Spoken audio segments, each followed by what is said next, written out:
Shopping with us, Jay King is our gemstone explorer, traveling to the most remote and exotic places to bring us pieces like these. And if you love oyster shell, I know that every time that we have anything Spiny Oyster, it sells out, Jay. Well, look at this, because this is a beautiful 18-inch strand of turquoise and oyster shell at the lowest price ever.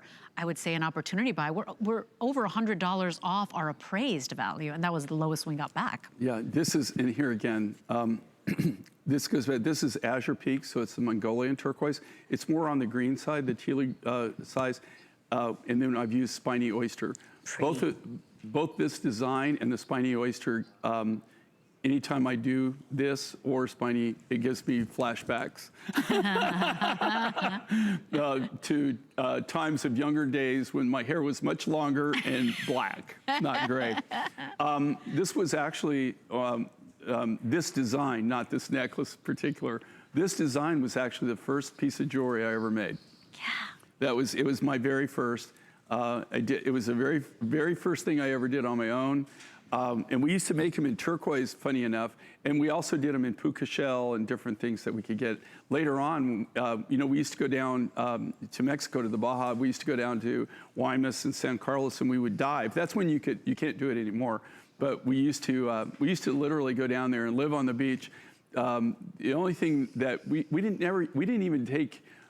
We dove, and that's what we ate that night. I mean, you know, so, and then we would trade. A lot of times we'd get fish, and then we'd spear fish, and we'd take them into town, and we'd trade them for shrimp or whatever, or some cases beer. So, just a few random moments. That's when I got introduced to Spiny Oyster, is because the Spiny Oyster, they used to just pile those shells on the beach. Anybody could pick them up. It's not like that anymore, trust me. Right. But back then there was no use for them. The locals were harvesting them for the oyster, the actual meat. They are an oyster. But this design is timeless, okay? It is. Every time that we do it, I did this, and it brings back so many good memories. And literally, we are still manufacturing this in the exact same way that we did back in the day, in the 70s. This is a Jay King legacy piece. Well, I mean, I'm not, right? Okay, I'm not saying I invented this, okay? No, of course not, but if this is the first design you did, we love you and collect you so much. But you're still a youngster, right? But you're a youngster, okay? But there are people of my generation, and all of us, we know who we are, right?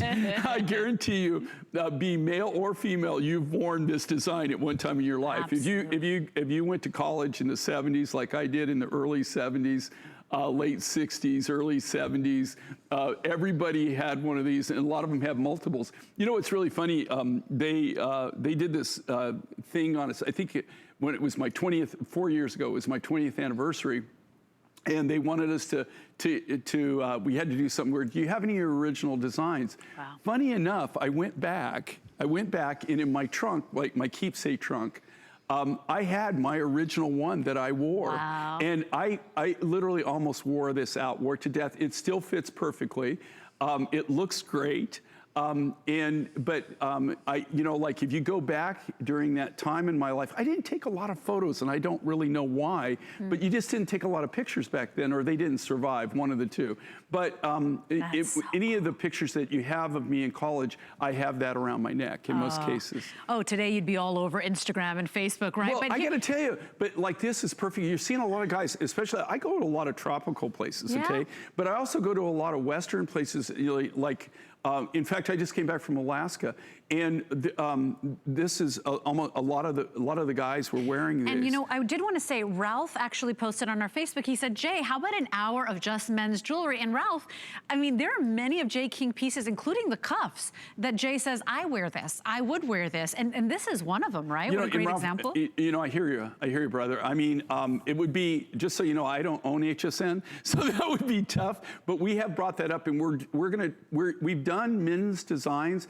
Every time we've done it, they've always sold out, but I always point out when I make things that I would wear, you know, and you know, like you can wear, you know, anybody, I'm not saying that just what I would wear would be what you would wear. You can make your own choice on what Oh, you do. yeah. We had, I think it was Steve that called in, Yeah. and he's a musician. Oh, there you go. And he buys a lot of the beaded necklaces and stuff, and he's a musician. And of course, he does his own little kind of thing with it. But he said, yeah, a lot of the musicians wear See, them. so there you go, Ralph. And this is I say it's a legendary legacy piece. Yeah, It's but the first design this is you something. made. It's a transition piece. Yeah. Anybody can wear this, but specifically, like I said, I have a long history with this, and even manufacturing and everything. We're still doing it the exact same way that I did it back when I first started making How jewelry. fun. And by the way, 18 inches in the length, Ralph, if you're interested with the 2 3/4 inch extender, so it does go to that over